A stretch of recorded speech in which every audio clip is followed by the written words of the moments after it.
mu mashuri aragwa gusa nizi ako waryamye ajunze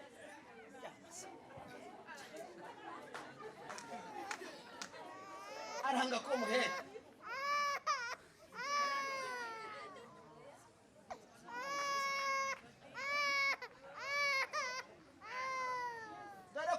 b'Imana bari kurira mu mugongo w'Imana nushaka urire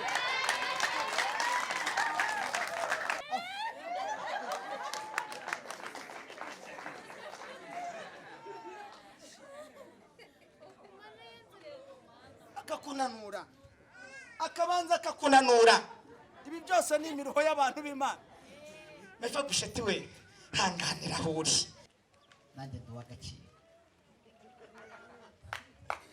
kandi reka mbanze mvuga aka kantu yewe nari mayiboba nabuze umuntu ukomeye umunsi nigishije iwacu nababwiye ko dadi yapfuye mu gikumwe cyanjye ejo bundi nkora ubukwe Pastor Theogene niwe wankoreye igikumwe cyose ari amamodokari kuko twabanye ku mubumbi hari amaze iminsi 3 tuvuganye nawe ambwira ngo bana banje nzabasura nubwo umubumbe wabaye danje mwana rero nabuze umuntu ukomeye ariko twebwe nta gaciro cyera ku muhanda twari dufite ariko Yesu ahindura amateka turaba agaciro umunsi wa none dutumirwa mu biterane bikomeye tugahabwa ijambo parosi yose yateranye dushimira Imana yaduhaye agaciro ariko muraha cyangwa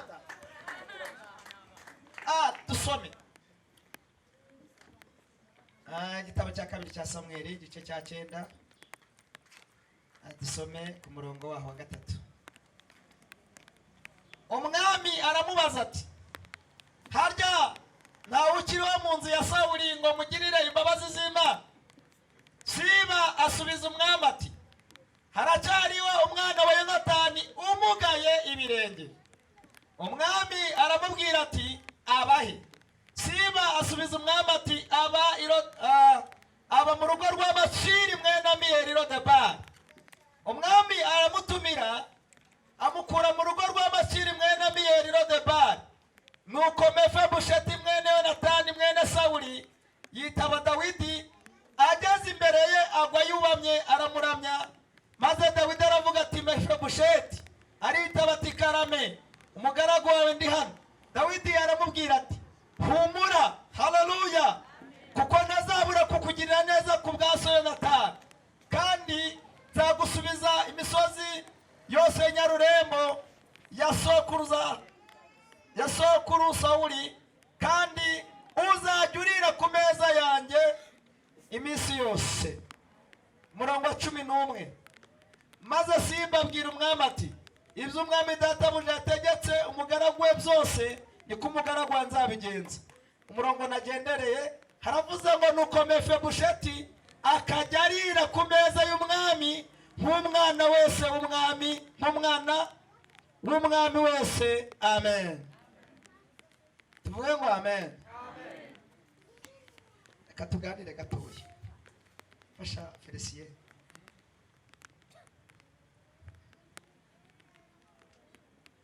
tugiye kuvuga ku bantu babiri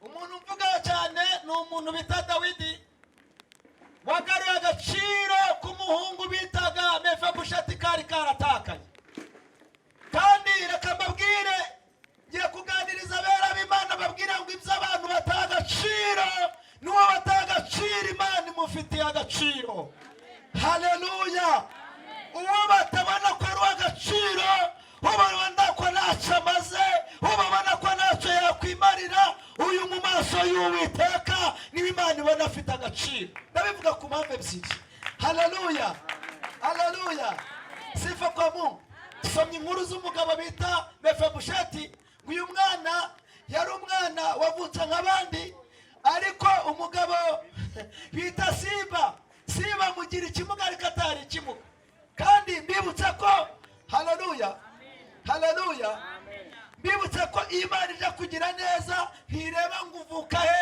ntureba ngo usate ntureba ngo uri imfubyi Imana ikugirira neza ntacyo yitayeho bahumurize mbabwire ngo natwe twari mayibobo. Yewe nari umuntu mubi, twajyaga turya ibintu byitwa imiseke. Ndabyibuka mu kimoteri ahantu hamwe twari kumwe n'umuhungu nashaka kuvuga izina ku mpamvu zanjye bwite, dutoragura imisigi yashagutse ibyo abandi baba bashugunye. Ubugari harimo kirida, ndabyibuka narayiriye, akirida inyica mu nkanga. Uwo muhungu twambutse umuhanda igikonko, imodoka imukubita ukuguru, ndashimira Imana ko atapfuye natwe ntidupfe. Hanyuma rero icyo gihe nta gaciro twari dufite, twari mayibobo tutagira ishusho, ariko uyu munsi ndi umugabo. Uzi iyo naje kuntu banyita madamu arambwira ngo karibu bebe. Donc umuntu batahaga agaciro Imana imwita bebe. N'umugabo utagira agaciro mu rugo, iyo Imana iguhaye agaciro, ubundi umugabo atagira amafaranga rimwe na rimwe bamwita isi, ariko iyo afite amafaranga bamwita dadi. Turashimira Yesu, Imana igitanga agaciro. Ndafashijwe, ngiye gusoza kandi uvuga ngo arafashijwe. Imana niyo itanga agaciro, abantu nta gaciro batanga. Umuntu ashobora kukureba akabona ibyawe byarangiye, ariko ibyo abantu badaha agaciro Imana ibiha agaciro. Umuntu nabona ko byarangiye ibyawe, reka mbahumurize mbabwira ngo ntabwo birarangira. Mubwira ngo ntibirarangira ibyanjye, ntabwo birarangira, ntibirarangira. Papa, ntabwo birarangira. Twe turi abantu badasanzwe mu maso y'Imana, dufite agaciro twese, dutara haleluya. Turi abantu b'agaciro, turi abantu b'agaciro. Dawidi rero, Dawidi yageze ku bwami asimbuye umugabo bita Sawuli, kandi Sawuli yari yabyaye umwana witwa Yonatani. Wibutse ko Dawidi uyu nguyu yageze ku bwami, Sawuli yajyaga muhiga uko bwije uko bukeye, ariko umuhungu we witwaga Yonatani yari inshuti ya Dawidi. Hanyuma kubera ubushuti bari bafitanye, yajyaga ashira buri munsi Sawuli yajya kwica Dawidi, uwo bita Yonatani akamuburira. Reka rero bice kabiri, uwo bita Sawuli azatange namara gupfa, ariko hasigara umwana wa Yonatani. Uyu mwana rero, hanyuma Dawidi ageze ku bwami, haravuga ngo uyu mwana reka mwibuke. Agenda abaririza, haravuga ngo ariko nawe wasigaye mu muryango wa Sawuli ngo mugirire neza ku bwa Yonatani. Nta wasigaye, nta kacitse ku icumu, nta kakiriho, basi umuryango wose waba warazimye. Haleluya. Reka nkubwire ngo Imana igiye gutanga umuntu azabaririza mu mateka yawe. Imana ikuha umuntu utaruziranye nawe. Ndagira ngo nguhuze n'umuntu muri aka kanya, yaba ari muri Amerika, yaba ari muri Arizona, yaba ari muri Burayi, yaba ari muri Australia. Imana niguhuza n'umuntu abaririze ngo mbese kanakari, nubwo batabizi Imana iguhuze n'umuntu. Mubwira ngo Imana iguhuze n'umuntu. Ubundi jye mbwiriza nirukamye yari igiterane. Imana iguhuze n'umuntu, iguhuze. Ndashoje. Imana iguhuze n'umuntu akubere dati, azana gushingire nibitwara neza mu rugo. Kandi uyu muntu naza azahindura amateka y'ubuzima bwawe, kuko azabazanywe n'Imana.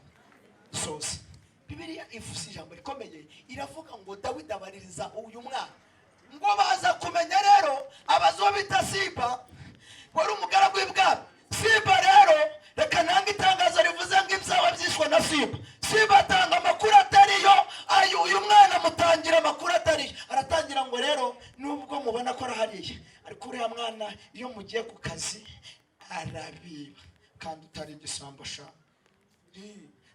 Ngo mama Kibwete, ngo buriya rero ngo Korodina ngo yaratunaniye, ngo buriya rero ngo iyo ugiye gusambazi, ngo uyu umaze kugenda ngo yinjiza abahungu, ngo birirwa baseka, akakubeshyera, agatanga amakuru atariyo, kugira ngo agaciro kawe gatakare, banyokobuje na ba patoro babone ko nta kigenda cyane, bakagutangira amakuru mabi. Imana imbabarire ibarinde abantu batanga amakuru mabi ku buzima bwa. Hari abantu badutangira amakuru mabi. Imana bati rata nimunyumve rata, yarije baba beshe bati baba beshe mese rero Imana barenge bamugaza ibirenge atamugaye ibirenge sha, ngo arangije barabanga yaramugaye. Reka nkubwire, reka mwereka ko umuntu wamugaye ukuntu aba ameze. Birashoboka ko ufite ubumuga bubiri, mu buryo bw'umwuka n'ubw'umubiri.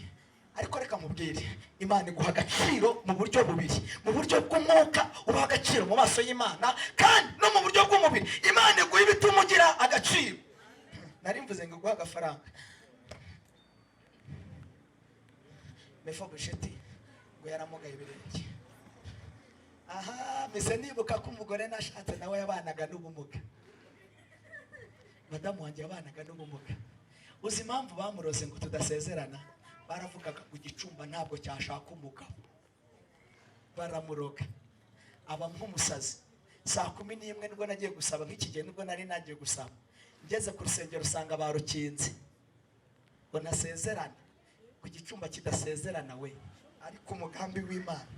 Vuga ku mugambi w'Imana. Umugambi w'Imana nuyaba. Haturuka itegeko hejuru ibukuru ivuga ngo wa mwana nasezerane. Makire na Theoneste dusezerane. Njye nakoze ubukwe bwa saa 3, wabukoze sangahe? Umugambi w'Imana nuyo. Bavuga ariko nuyo. Umugambi w'Imana ntugira gute? Ndangije ndasezerana, ngeze mu rugo rero nkora umurimo w'Imana neza. Nyuma y'igihe, nyuma y'ukwezi havamo umusaruro.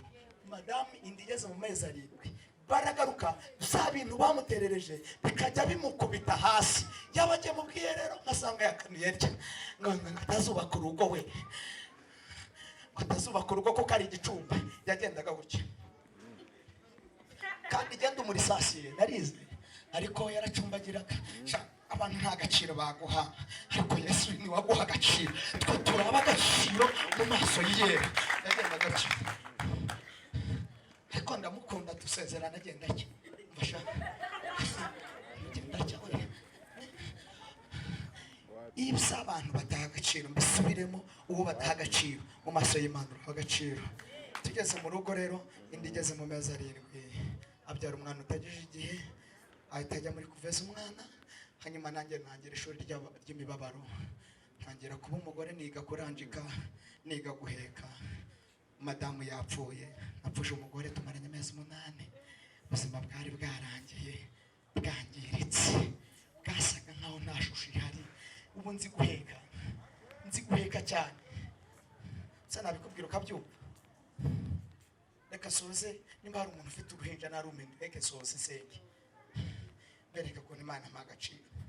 Reka mpeke umwana mubibone, murebe ko Imana itanga agaciro. Yo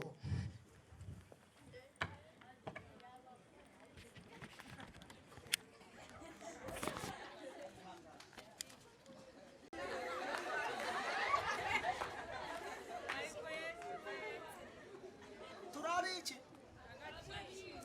ariko se muravuga iki?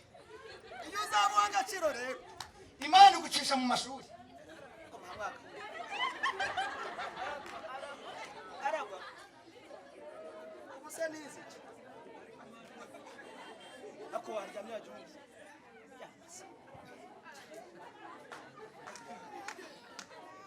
aranga ko muhera.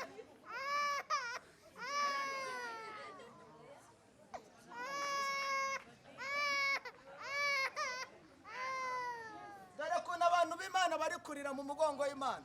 Ntushaka kurire.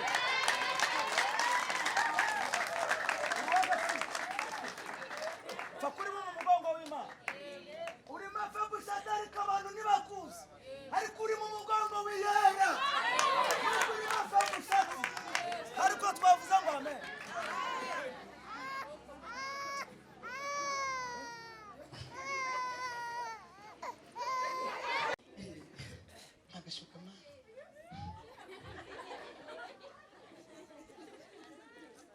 Fashe iyi Imana ibona ufite urusaku rwinshi n'amarira.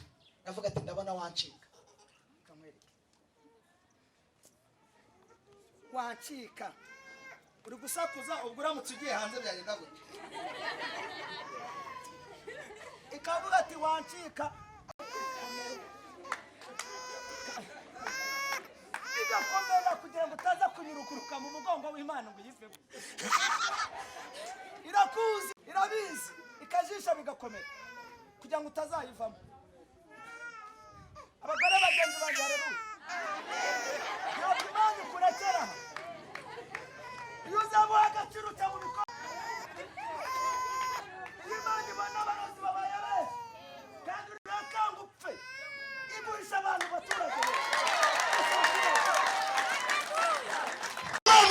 umugisha. Impamvu tutapfuye ni Yesu waduhishe. Haleluya, Yesu yaraduhishe. Ikindi, iyo urusaku rubaye mu maso y'Imana, Imana iraguhoza. Horere kibondo nubwo nta miryango, horere kibondo nubwo ukora akazi ko mu rugo, nzakugirira neza. Horere kibondo nubwo nta soni nyoko barakwanga, horere kibondo. Imana ikabona ukomeje kurira ikakwihorera.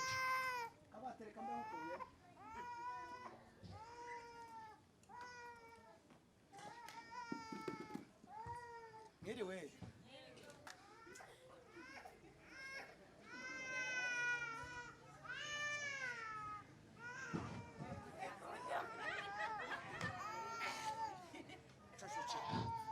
Ubu rero inzara yamwishe, kandi iso wawe azi ibyo ukeneye, azi imiruho warushe, yagukuye mu mugongo arakunanura.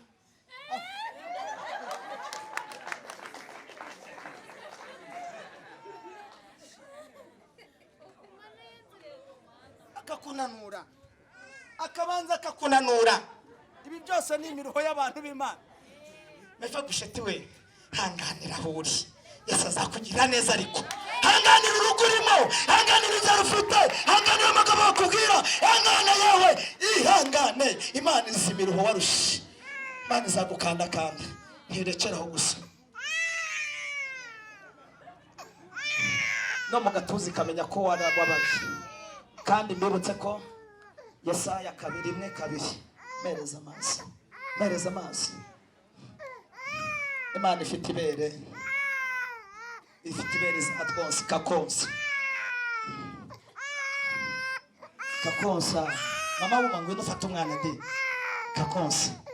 Uyu ntabere mfite, ariko Imana ifite ibere ryo kukonsa. Hanyuma mu Kinyarwanda avuga ngo bwitirirwa umwana bagateranya na kabondo.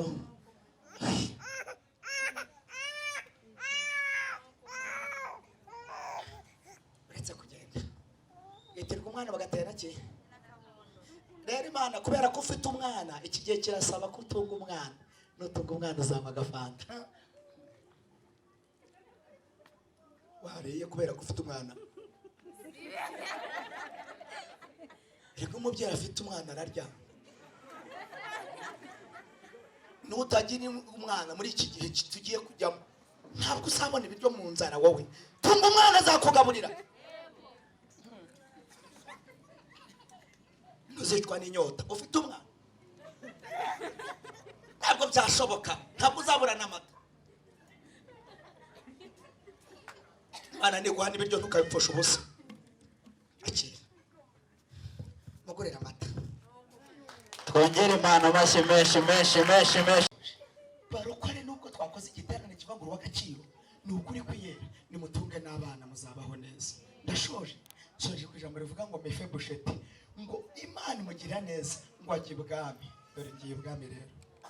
Nubwo nta miryango ufite, Imana igejeje ibwami. Ibi ndabyihanurira mu minsi mike, muraza kumva indi nkuru. Ngiye ibwami, ngeze ibwami rero. Utari ufite agaciro yicarana na mushumba Revera, amenyana n'aba visionnaire nkuru, baramenyana. Ariko se tumenyana n'ura munyamerika gute we? Ariko kuko Yesu yatugizamo agaciro, tumenyanye n'abanyamerika, avuga ngo turaho tumenyanye nabo, turaba agaciro. Senki ngiye bwami, nubwo nari Mefibosheti, biravuze ngo Mefibosheti. Ndashoje, nashoje. Aya ntabwo gende, ntabwo mwamva. Pfondorera umereza umwana w'ibwami, umwana w'ibwami. Byose iyo uri ibwami, iburyo baraguha, ibumoso bakaguha, ukabura icyo urya ukagera kuri bifu, kuko turabaga. Haleluya, kuko twageze ibwami. Nashoje rimwe na rimwe njya abagaragu babona kwibebeza ukanga kumwe, bakagusomesha.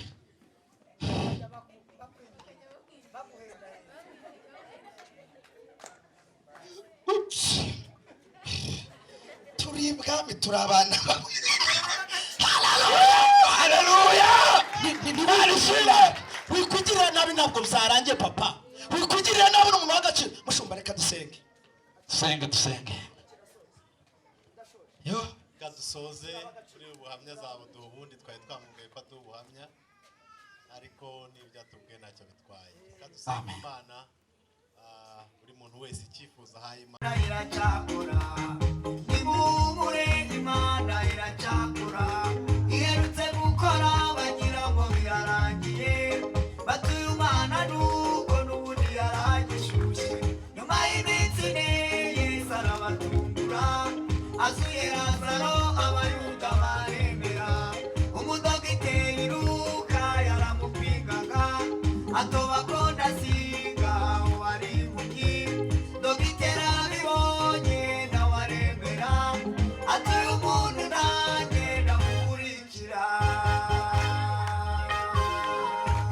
Abari muri Yesu barahiriwe. Abari muri Yesu barahiriwe. Abari muri Yesu barahiriwe.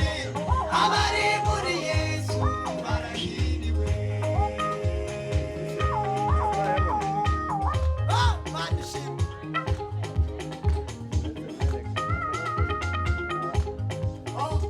Mana ishimwe.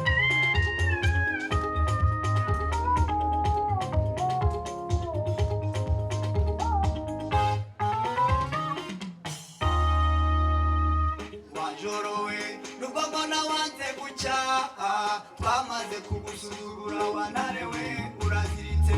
Wamwanziwe wigishima hejuru. Kuvunika k'umugo siryo herezo ryo kurya umutsima. Nubwo nirabura wigishima hejuru. Hari itangazo umwami yamaze kumanika. Kandi iryo tangazo ni iry'ihumure rivuguruza ayandi yose abantu bamanitse. Wowe ubona bwije vumiriya amateso ya duniya. Nubwo ari nijoro mu gitondo bararisoma. Mwakomaye Imana amashyiga. Abari muri Yesu barahiriwe. Abari muri Yesu barahiriwe. Abari muri Yesu barahiriwe. Abari muri Yesu barahiriwe. Ariko abana abari muri Yesu barahiriwe. Abari muri Yesu barahiriwe.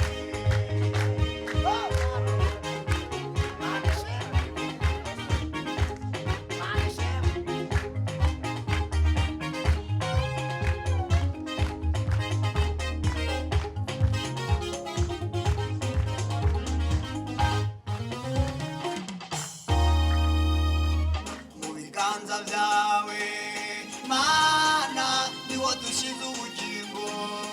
Mana mu mugongo wawe Mana niho tuzigumira kugeza imvi zibaye uruyenzi.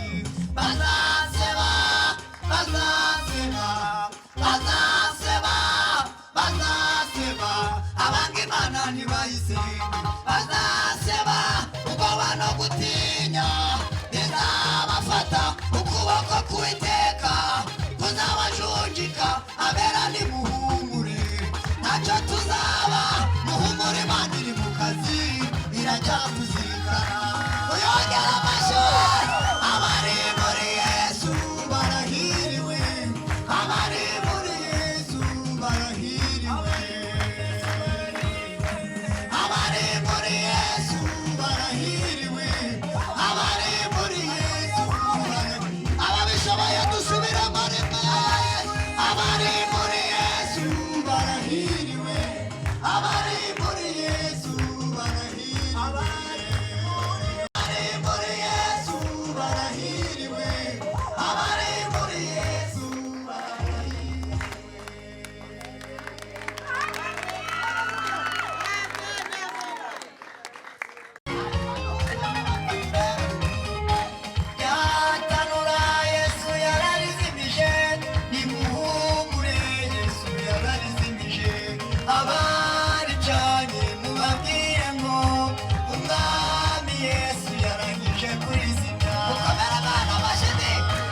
abari cyane mubabwire ngo umwami Yesu yarangije kuri hanyuma mudatega amashyi komera Imana amashyi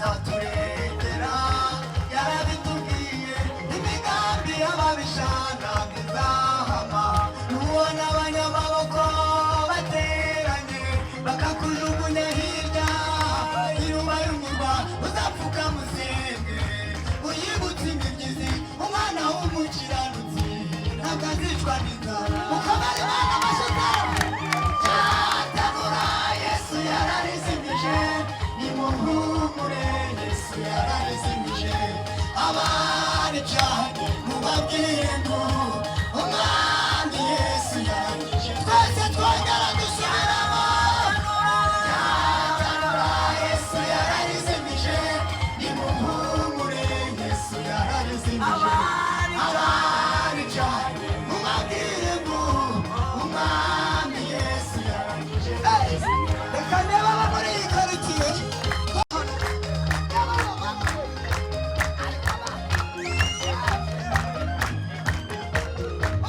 barwandiko bandikiwe na seketerebu urushyira ubuteka ntabwo arenganya igihe wazengurukiye kirahagije zamukana n'aya marira watewe na penina komeza uhumbahume yewe ruziwe ruterwa ubwoba n'urusaku rw'abasaruzi imbere yawe hahagaze uca agasuzuguro ibitutsi bagututse yarabyumvaga ntacyo bizagutwara komeza uhuye uyu murima n'uwabo wazi bene wacu kandi niwe mucunguzi wawe yababama cyatanura Yesu yararizimije nimuhumure Yesu yararizimije abari cyane mubabwire ngo umwami Yesu yarangije susubira Mariya cyatanura Yesu yararizimije nimuhumure Yesu yararizimije abari cyane mubabwire ngo umwami Yesu yarangije kurizimya haleluya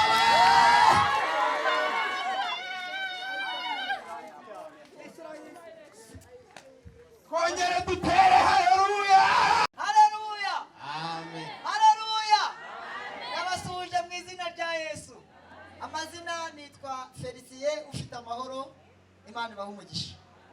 amen mumushimire cyane ufite amahoro Felicien turi kumwe n'umukozi w'Imana Godansi we bamuzi ku ndirimbo ivuga ngo Yesu ni igihozo karibu hano ushaka dutiza Haleluya.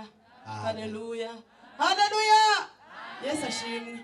Amazina nitwa Nyirabineza Godanse, ndi umubyeyi mfite abana 4, ndi umukozi w'Imana, umuhanzikazi.